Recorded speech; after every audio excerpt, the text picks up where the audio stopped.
A atração a seguir é recomendada para todas as idades.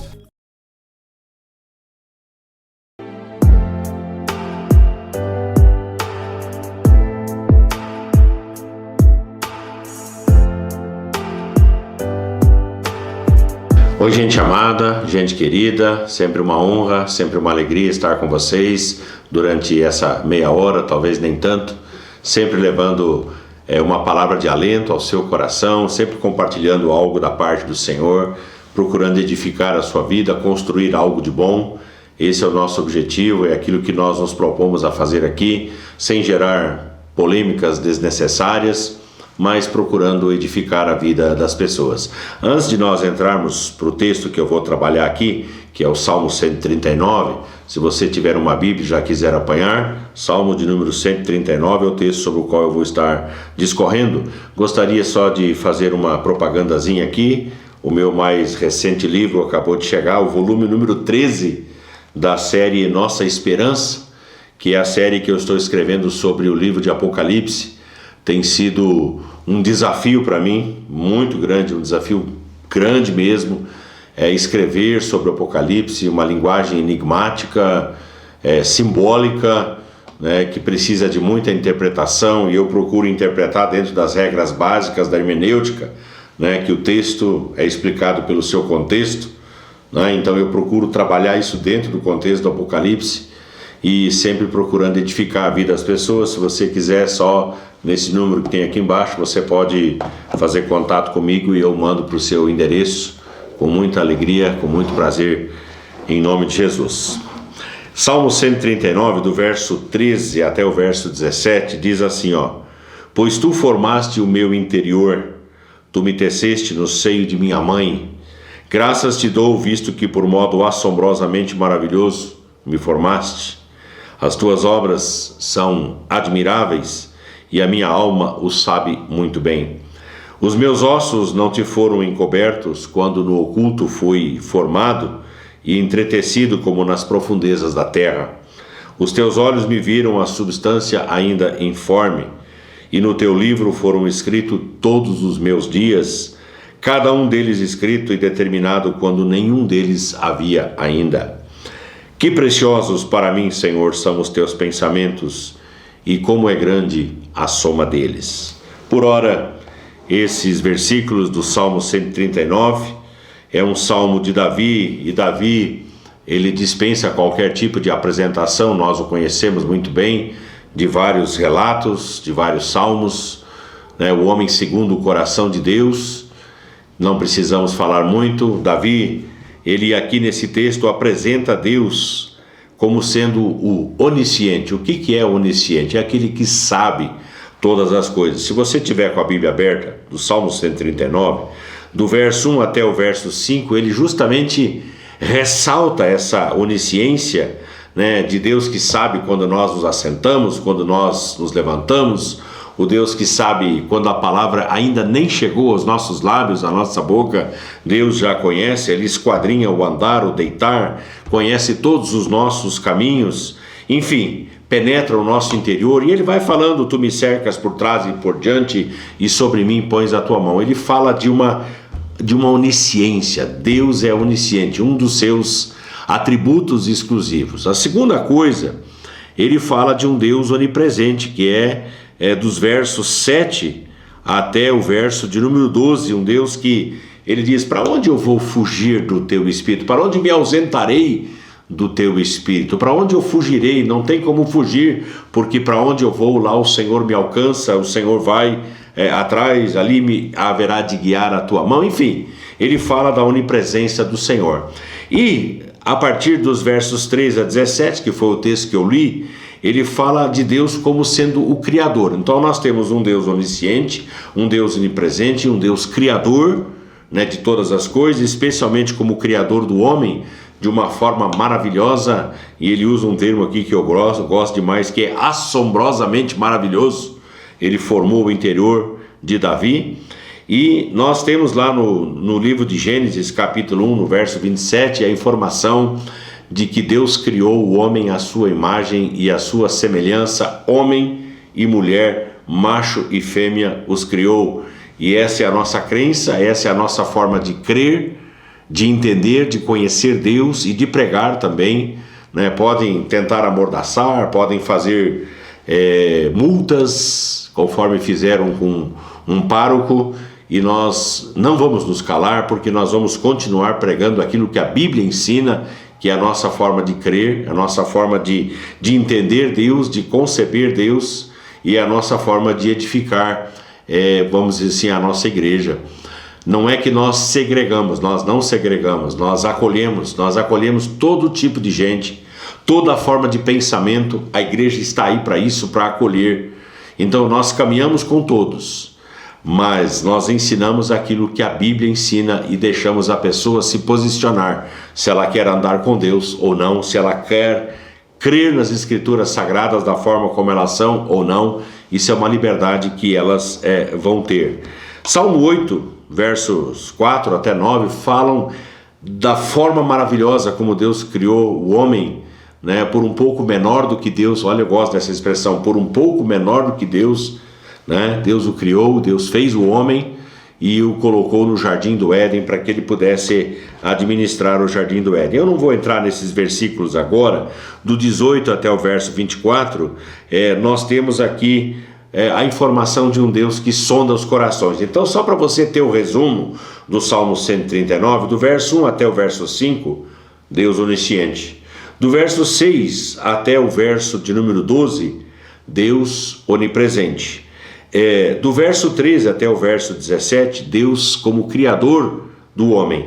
E do verso 18 até o verso 24, nós temos a informação de um Deus que sonda os corações, que sabe o que está no profundo, no oculto e no escondido. Quais são as preciosidades que este salmo evidencia? Primeiro deles, Deus formou o meu interior. Olha só, Deus formou o meu interior. Veias, nervos, sangue, neurônios, né? Quando fala em sangue aqui é o tipo sanguíneo, né? Os órgãos, enfim, tudo aquilo que nós temos internamente. Um óvulo foi fecundado e nós entendemos que um óvulo, sabemos pela ciência, tem 46 cromossomos, né? 23 cromossomos do pai, 23 cromossomos da mãe. Eu estou falando do pai, eu estou falando da mãe, e cada cromossomo contém as partículas menores que nós denominamos de genes. Os genes são aqueles que são responsáveis pelas nossas características. Então, a cor da pele, a cor dos olhos, a sexualidade. Veja bem, esses dias, conversando com uma pessoa, ele estava esbravejando, dizendo, mas essa mulher só me dá filho homem. E aí eu disse, ei, meu amigo, é você, como homem, que determina a sexualidade da criança. É o gene masculino que determina, vamos dizer assim, a paternidade, se é macho, se é fêmea, vem a partir do pai. Isso é interessante. Então tudo isso é geneticamente transmitido. Personalidade, temperamento, né? Se é mais quieto, se é mais falante, exuberante, enfim, são aqueles temperamentos que nós já falamos aqui. Tudo isso é transmitido geneticamente, é a nossa carga genética. Então, eu sempre digo assim que não há defeito em ninguém. Deus criou exatamente daquele jeito, daquela maneira, e daquele jeito, daquela maneira é a forma como Ele vai usar essa pessoa para a consecução dos seus planos e dos seus propósitos aqui na Terra. A alma, que são os nossos sentimentos, o coração, a nossa razão, o espírito, que é a parte nobre onde Deus habita, né, onde eu me relaciono com Ele, apesar de Deus habitar no meu corpo, né, eu me relaciono com Ele em espírito. E tudo isso é criação do Altíssimo. Então, essa é a primeira preciosidade que eu quero deixar destacado aqui nesse momento. Deus formou o meu interior. Segunda coisa, o salmista Davi aqui, ele fala que Deus o teceu no ventre da sua mãe. Deus me teceu no ventre da minha mãe. Minha mãe Anita me carregou durante 9 meses no seu ventre. Eu fui tecido ali dentro daquele ventre. Eu fui formado naquele lugar. Então nós pregamos e ensinamos todos os cristãos que creem em Cristo, todos aqueles que têm Deus como seu Pai, todos aqueles que creem na Bíblia como a palavra infalível do Senhor, todos eles creem que a vida começa antes do nascimento. Presta atenção, a vida começa antes do nascimento físico. Antes de a pessoa vir ao mundo, Augusto, não, a vida é só quando a pessoa nasce. Não, a vida, segundo Deus, segundo a palavra, segundo a Bíblia, ela acontece no momento em que o embrião fecunda o óvulo. Ali é vida.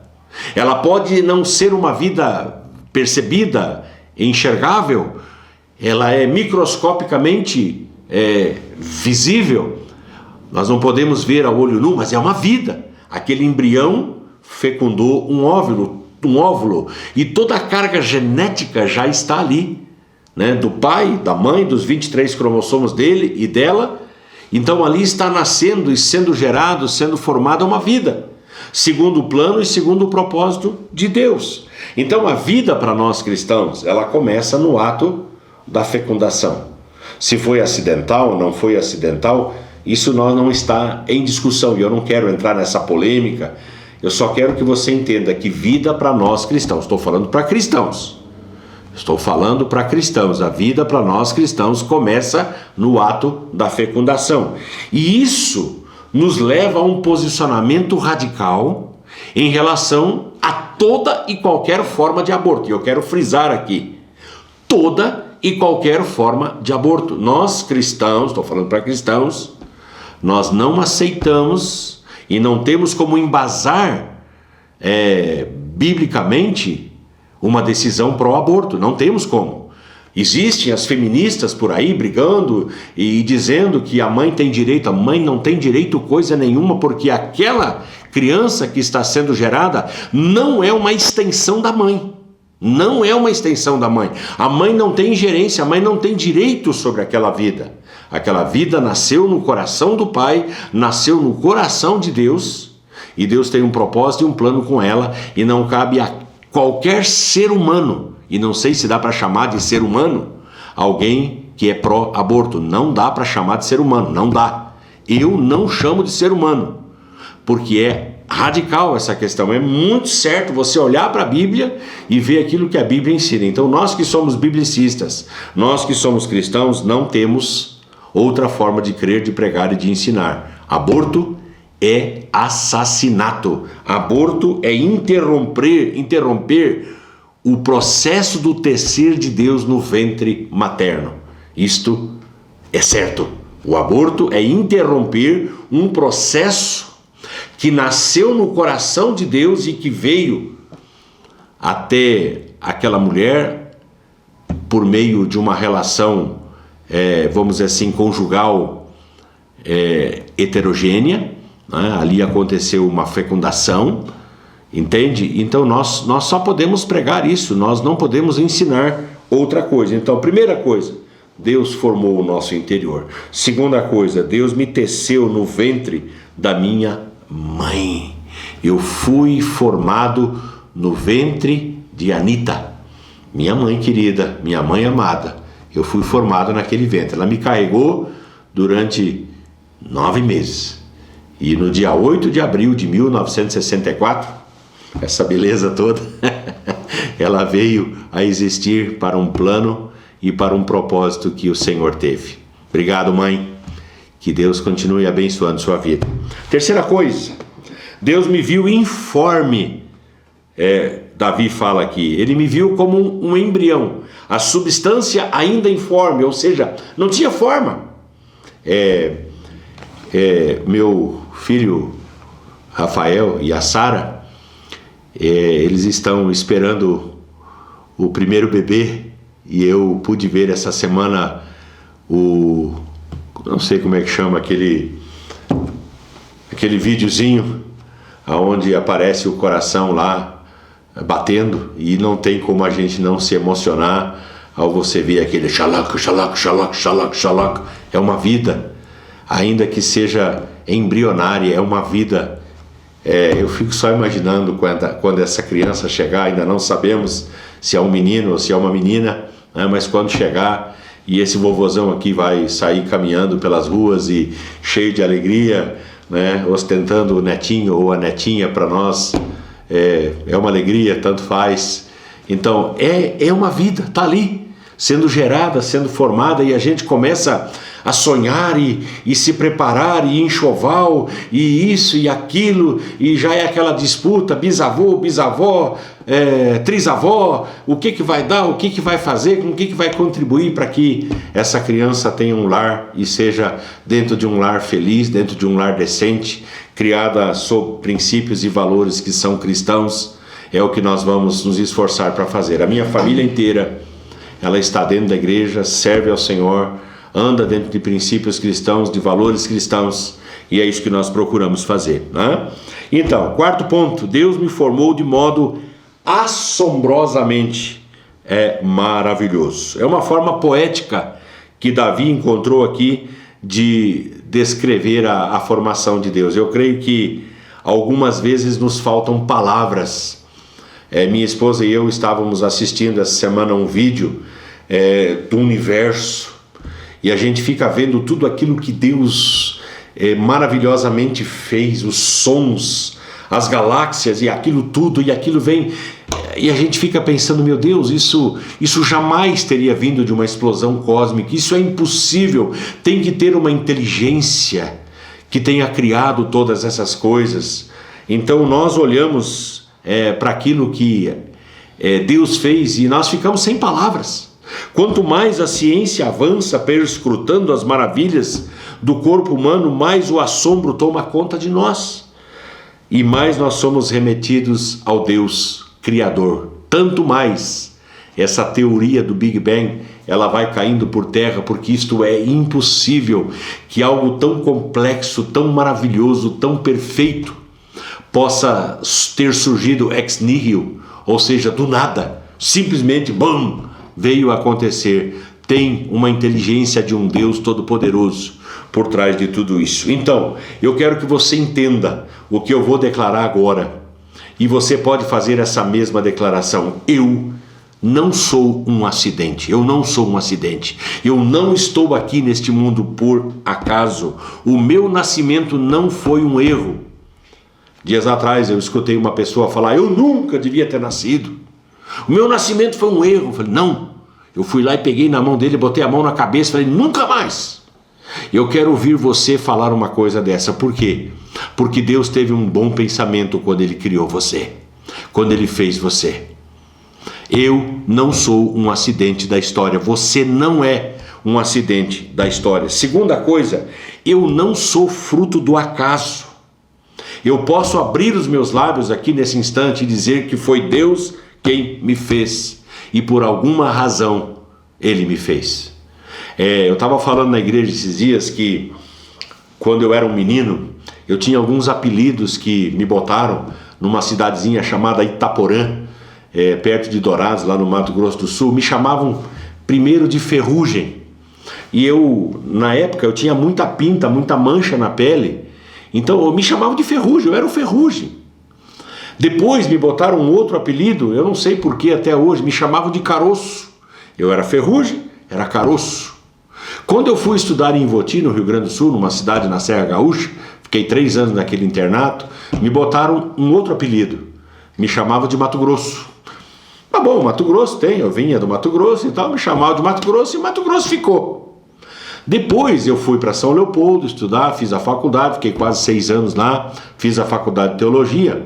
Quando eu me formei, me botaram outro apelido e esse eu ostento até hoje, me chamam de pastor, né? Então, tem algumas coisas que a gente não entende, outras que a gente vai entendendo, vai vendo todo o processo, e dentro disso tudo eu vou entendendo que, por mais que seja pejorativo, eu tenho um Deus que me ama, eu tenho um Deus que conserta, vamos dizer assim, os meus erros ou aqueles erros que impuseram sobre a minha vida.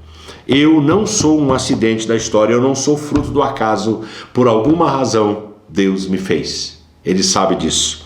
Última coisa, Deus já conhecia o meu futuro, é isso que o salmista Davi trabalha aqui. Ele me fez para o cumprimento de um propósito seu, eu existo por alguma razão que vai além de mim mesmo. O profeta Jeremias, no capítulo 1, no verso 5, ele disse que Deus o chamou e o consagrou profeta, olha só, Antes que ele nascesse, antes que ele viesse a existir, antes que tu nascesses e te formasses, eu te conhecia, Deus fala, e te consagrei profeta às nações. Ou seja, antes de ele ser alguém, Deus já via quem ele seria e viria também a sua profissão. Então, eu prego e eu ensino que uma pessoa só se sente feliz e realizada quando ela entende o plano e o propósito de Deus para a sua vida. Por que Deus criou você? Do jeito que criou você, com os seus dons, com as suas habilidades, com esta forma de ser. Deus, ele é o criador do vaso. E somente ele, como criador do vaso, pode dizer para que esse vaso existe. Lá no meu escritório, eu tenho um vaso totalmente desengonçado que era da bisavó da Lise. É um vaso bojudo embaixo e ele tem 1 metro de um cano para cima. E eu fico pensando, o que dá para botar aqui? O que dá para fazer isso com isso? Mas aquele que fez aquele vaso há muitos anos atrás, como uma relíquia, algo caro, fez com algum plano, fez com algum propósito. O criador daquele vaso, eu não sei quem é, sabe por que ele fez daquele jeito. E isso me emociona. E ao mesmo tempo me deixa tranquilo. Por que Deus me fez assim? Deus me fez assim porque Ele me ama. Deus me fez assim porque Ele tem um propósito a partir do meu jeito, a partir da minha forma de ser. Eu não nasci errado, nem você. Você nasceu porque Deus quis assim. E Deus formou você assim. O que você precisa fazer é ajeitar isso aí dentro do seu coração para que você possa figurar nessa sociedade desfigurada como alguém importante para a glória de Deus. Você consegue colocar essa palavra aí dentro? Em nome de Jesus? Vamos orar. Pai, eu quero agradecer neste momento porque o Senhor me fez. O Senhor me fez do jeito que me fez. E é dessa maneira que eu quero te honrar e eu quero te servir. Eu te agradeço, te louvo e te adoro, porque o Senhor fez essa pessoa que me assiste.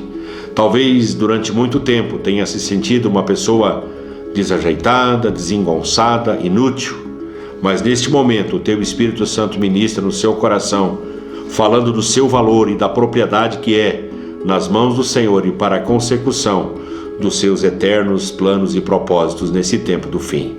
Eu oro, Deus, pedindo a tua bênção e a tua presença sobre cada lar, sobre cada família, e sempre oro em nome de Jesus. Amém e amém. Gente querida, gente amada, fiquem todos debaixo da graça e da unção do Senhor.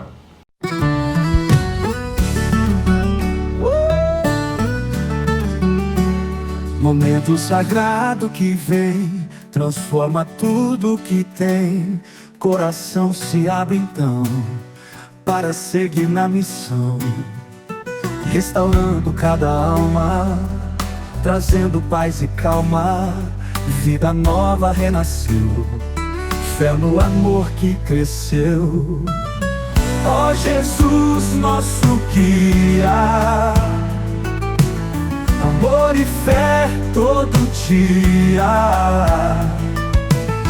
Gratidão no coração, para sempre em oração. Luz divina brilhar, nos faz juntos caminhar, transformando o coração para sempre em oração. Luz divina brilhar, nos faz juntos caminhar, transformando o coração em cada gesto uma canção. Cuido com carinho do nosso irmão vizinho, com fé a nos erguer, amor ao próximo viver. Ó Jesus, nosso guia, amor e fé todo dia.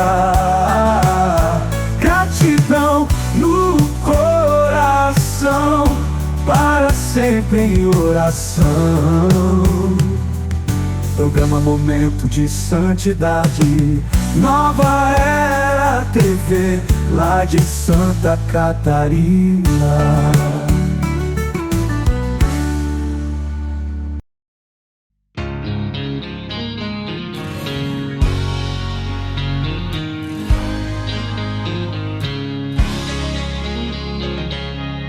Eu sirvo um Deus que faz milagres todo dia.